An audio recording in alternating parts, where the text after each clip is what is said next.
Well, hey guys, it's Spiffyguy, and I'm back here with another Around the Home video, and we're doing a garden update. I think this is garden update number 5.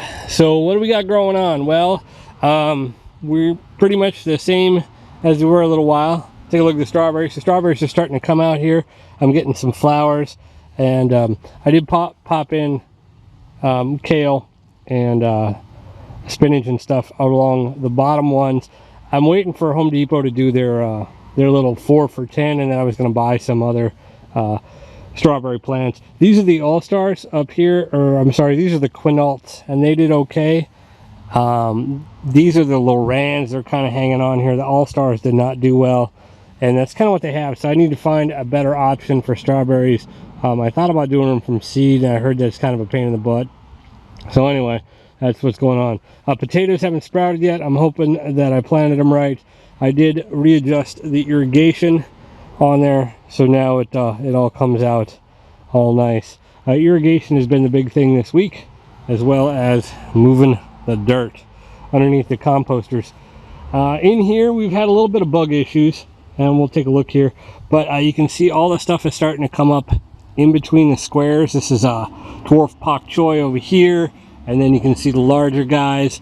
Those are all the plum radishes. I have been having some issues with some bugs. You can see this guy's kind of getting munched. I'm not really sure if he's going to make it.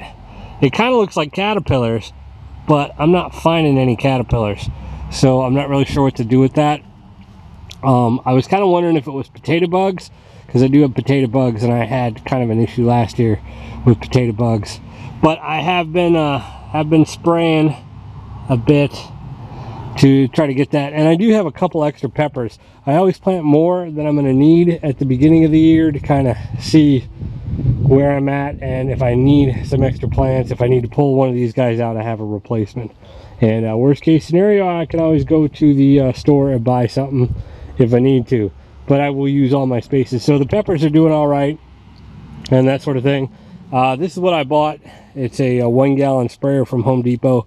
And I've got a gallon of water in there with about 1.5 tablespoons of neem oil and Salsud soap from Dr. Bronner's. I will stick a video at the end, in the end card, to that recipe video. And I'm really liking this over the spray bottle because I can really get in here and kind of saturate. I'm spraying the ground, keeping these damn bugs away, hopefully. So I've harvested out my first set of radishes in there. I replanted this side with the purples. And over here is the 18 days. They should be popping up fairly soon. And over here things are going well. We've got our cucumbers all in the back, kind of coming up here, as well as our aromas. And then once again I did the plant along the edge here with radishes and that sort of thing. One kind of cool thing I'm going to bring in is the red Malabar spinach. And there's that guy right there. I'm not really sure how that's going to come up. That's supposed to be a hot weather substitute for spinach. I got one over there and one over here, and I kind of planted them on the edges so I could kind of bring them up either around the back of the bed or something. That way they wouldn't interfere too much with the kooks and the tomatoes. Beans are doing well. They've all sprouted. My Tom Thumb peas are coming up. I am getting, once again, leaf munches over here too. These guys are all getting sprayed. I'm looking on the bottom of the leaves here. I'm not finding any caterpillars, so I'm not really sure what's munching away here, and I'm not too thrilled about that. The onion sets are in, and I did plant some seeds in here as well, and hopefully they'll start sprouting. Looks like we've got a few coming up here, so that's great. Over here on the corner bed, as you can see, it's kind of shaded, so I've got the kale is all popping up. The carrots, not so much. I'm starting to rethink whether this was a smart idea for the carrots, because of they are shaded a little bit throughout the day. Maybe I should have put spinach in there and put the carrots over in the other garden. But the pumpkins, kind of surprised that these guys honestly are still making it. I thought they might have had a little bit of end rot or a damp off down here by the stem where it meets, but they seem to be doing good. I did replant some in here as well, and you can see that they're coming up, but then there's all these potato bugs just all over the place, and I don't know if I need to kind of get on them or not. I thought potato bugs mainly ate decaying vegetable matter, and not necessarily actual plant matter. So the big thing though was working on the irrigation. So let's take a peek at that. As you can see, I've got all kinds of crazy new stuff here. So originally, if you remember, I had this little guy right here. The problem was this union would not get tight. It was leaking like a sieve, and then I couldn't get it undone.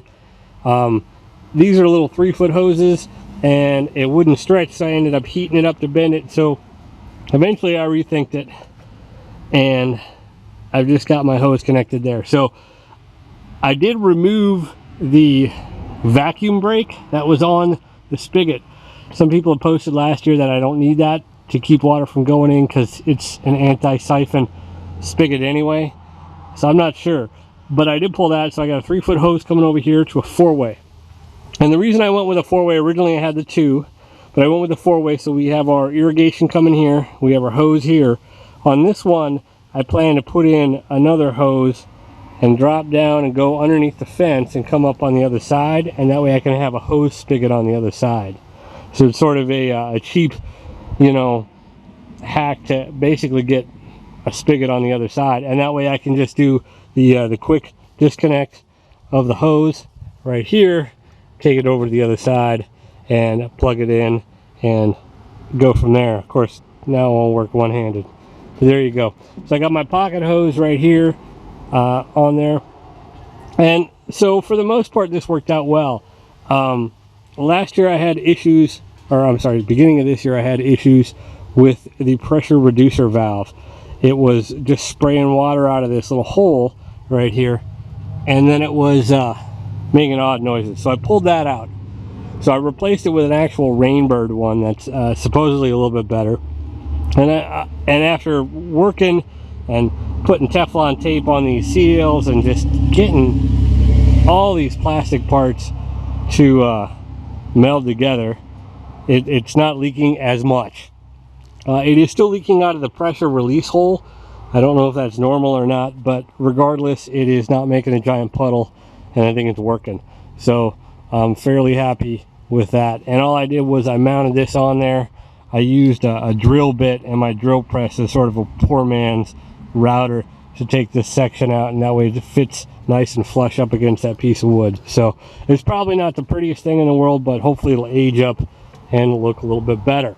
So that's kind of what I got growing on this year. The mint and the lemon balm out front are going gangbusters. I gotta harvest that stuff and take off some leaves, dry them out, and then I'm gonna have tea for days. So there you go. But anyway, there's what I got going on. If you have any questions or comments, go ahead and stick them down below, and I'll try to answer them on the next one. And that's about it. So just remember that life is an adventure.